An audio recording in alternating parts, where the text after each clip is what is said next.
On behalf of our 3.3 million members across this country that live and work with every reaches of our country, we would like to give you this award for your courage, for your conviction, for your tireless effort to ensure all children have a fair future in this country, especially First Nation children.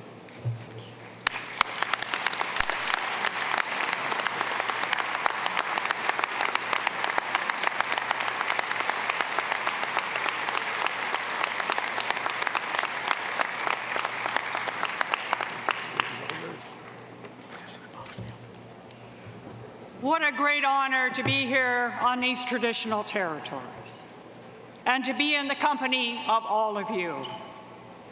This award is dedicated to the real heroes, the First Nations children, the 165,000 of them that continue to experience racial discrimination by the Canadian government that underfunds education, child welfare, health services, and basics like water on First Nations communities from coast to coast to coast.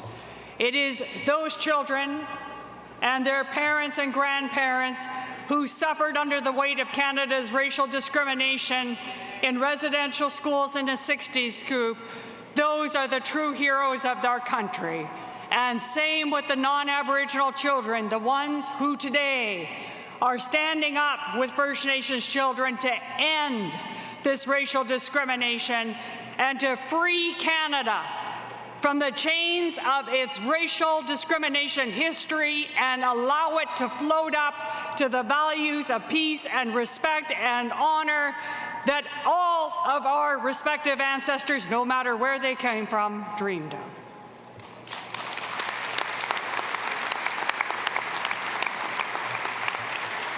You know, this is Canada's 150th birthday coming up. It is a crossroads for the country. It is a crossroads for the 165,000 children who are living under the weight of that discrimination. It's also a crossroads for us in this room, for every person resident in Canada and the Canadian government as well. There are two legacies we could leave. The one we are living right now, and the one that we would want our own children to grow up in. So let's start about the legacy that First Nations children are being left right now. Canada is viewed as a human rights nation, a compassionate country that welcomes people in distress from around the world, that helps their neighbor at times of fire and flood. And all of that is true. But what is equally true is that the Canadian government, since Confederation, has discriminated against First Nations children by separating them from their families. Shame. By giving them less opportunities to go to schools so they can achieve their dreams, and not getting basics like health care. Some of us look back at residential schools and we think, oh gosh, I'm so glad that's over with. And we should all be relieved that the doors are shut. But the legacy lingers on. This week, I was working with a mother in Manitoba who was denied by the government of Canada enough catheter tubes for her critically ill child so she didn't have to rewash them. She was having to rewash catheter tubes in one of the richest countries in the world because government policy said her daughter only deserved so many. The little girl was getting urinary tract infections and scarring to her kidneys. Yesterday, I was in federal court. A teenager required $6,000 of orthodontic treatment so she could eat and talk without chronic pain. The government refused, saying they would fund surgery that would require the removal of a portion of her hip bone and inserting that in her jaw instead. The mother brought a legal action against the Canadian government. They have spent $32,000 fighting this teenager in legal fees. And you and I are paying for that. You and I are paying for that. Over this last couple of weeks, 2 First Nations girls removed from their families in Northern Ontario died in foster care, one by suicide and another in a fire in a foster home. All of these things are tied together by Canada's racial discrimination. A non-Aboriginal girl once said to me that discrimination is when the government doesn't think you're worth the money. I want you to think about what it would feel like to be in this country if you weren't worth the money. Or more importantly, that your children are not worth the money. Not because of anything they've done, but because of who they are, something you cannot change. And you're not worth the money, and a caring citizenry who doesn't know any better often judges you as if you're getting more. As if you're getting more. The narrative in Canada is not that First Nations children are being discriminated against. Too often it is that the government is being too generous with First Nations people and First Nations don't know how to manage their money. All right? That is structural discrimination. That's the poison of it. And while it's true that there may be some First Nations people who cannot manage their money, I live in Ottawa. We are not alone.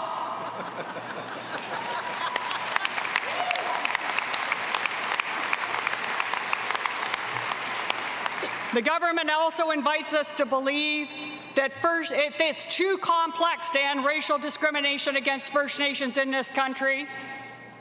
They live in far-flung places. But do you ever notice that the government only talks about remoteness when they're talking about people?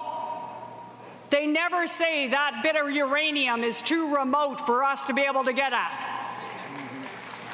We had a guy in space with a Twitter feed and a guitar. No problem. And they say about not getting clean water, 1 in 6 First Nations children can't even turn on the tap in this country and get clean water. And the government of Canada says it's too complex, but they can send a DART team halfway around the world and get clean water pumping in half an hour, in 24 hours. So why can't they do it 2 hours outside of Toronto, right? These are the myths we need to peel away from our blindness. Gord Downey told us we have been trained to look away, and that's why we have not seen our Mississippi in our midst. The Canadian government choosing to racially discriminate. And it takes those forms.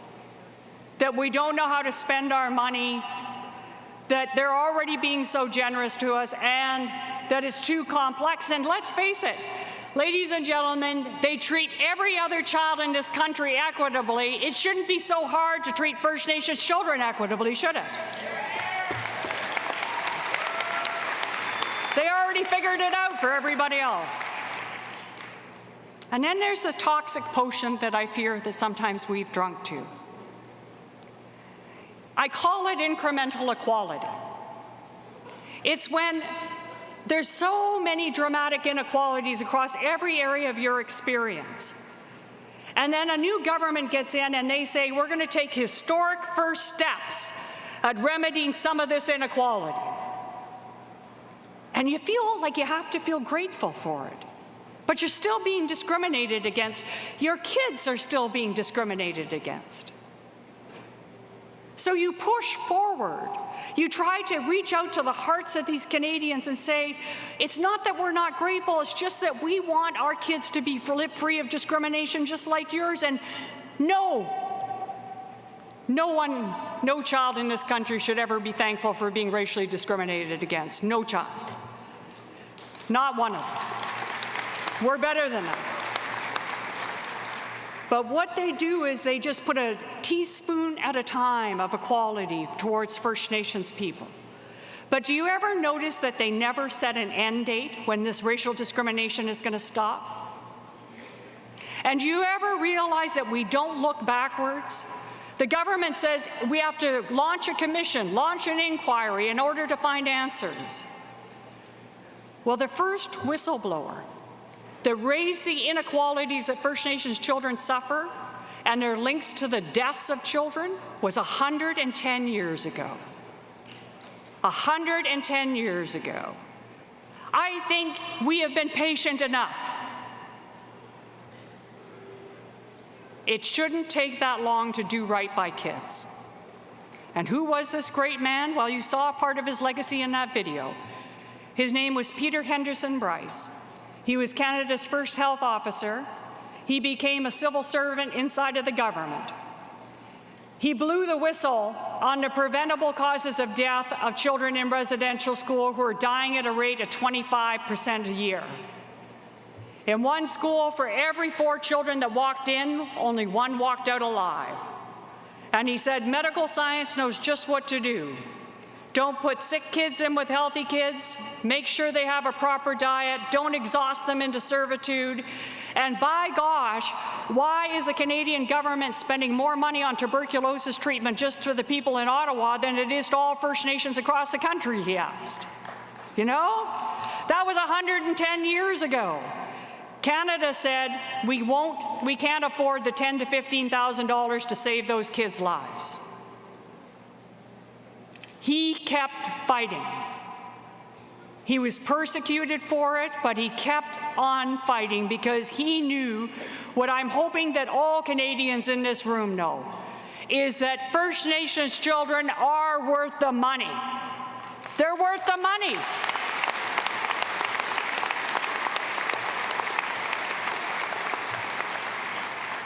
I don't want to get on the phone anymore with moms who have to rewash catheter tubes for their critically ill kids in this country. You know, I relate a lot to Dr. Bryce because I think that the same thing is happening today. Is we allow this racial discrimination to happen, all of us do, because we have not risen up as people of the period and told the Canadian government, no more. No more.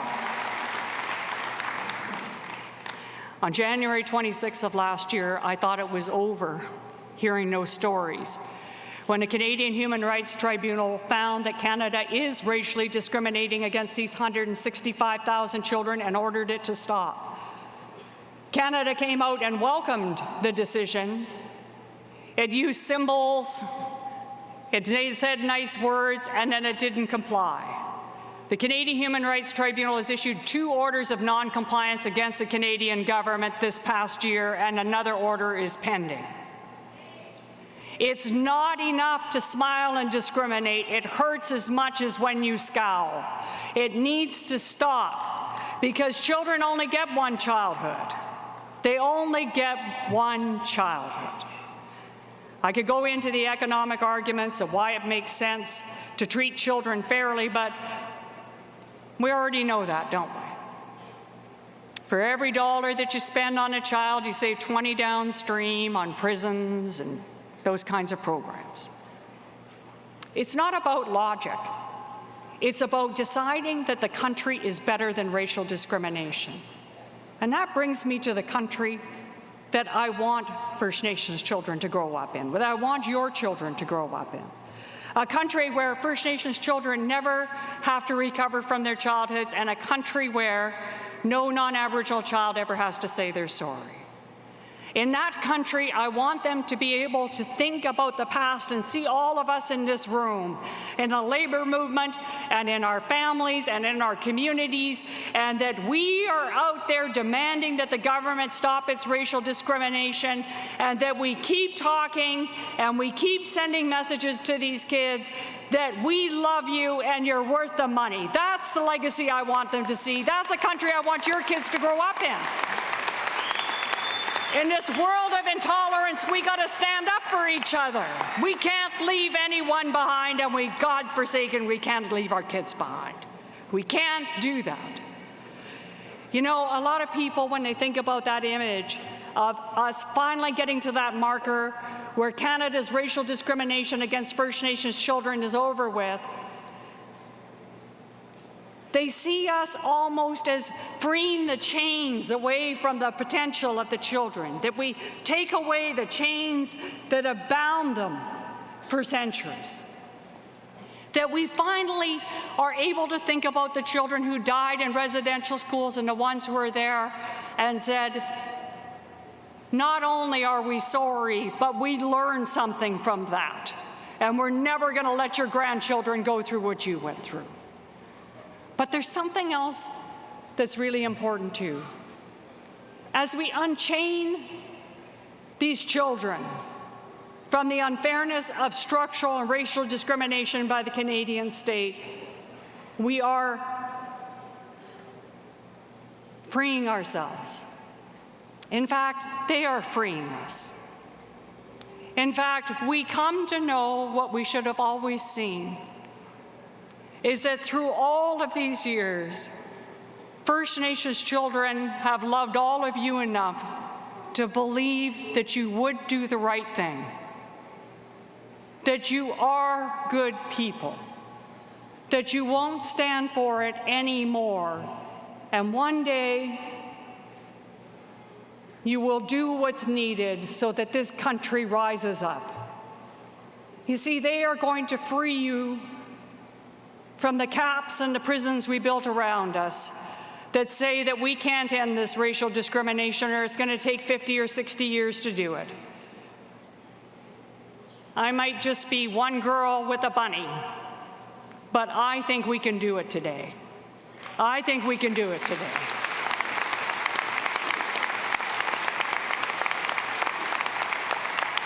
But don't turn the page on these kids. It's easy to get wrapped up in other things. You must every day wake up and think, who is it that I can talk to today to make this racial discrimination end? And in this room, there's enormous power. There's enormous power of your hearts as people who love children, who have your own children. And then there's the power of the labor movement itself, for which I'm forever grateful. You, in small ways and in big ways, can change this discrimination by calling on the Prime Minister to make sure that this is the last Prime Minister who's in charge of a racial discriminatory measure, that he complies with the Canadian Human Rights Tribunal and ends racial discrimination for every kid in this country, and that we finally have an honoring of the residential school survivors that puts their legacy at rest. You see, the top call to action for the Truth and Reconciliation Commission is making sure this generation of kids have a proper childhood. And I believe that every single one of you can make that happen. Some of you are already doing it. But for the rest of you, I ask you this. I want you to think about the 165,000 kids. Think about them as if they're your kids. And the next thing you do, I want you to show them that they're worth the money, that you love them enough to stand up for them, because I know you do. Thank you very much.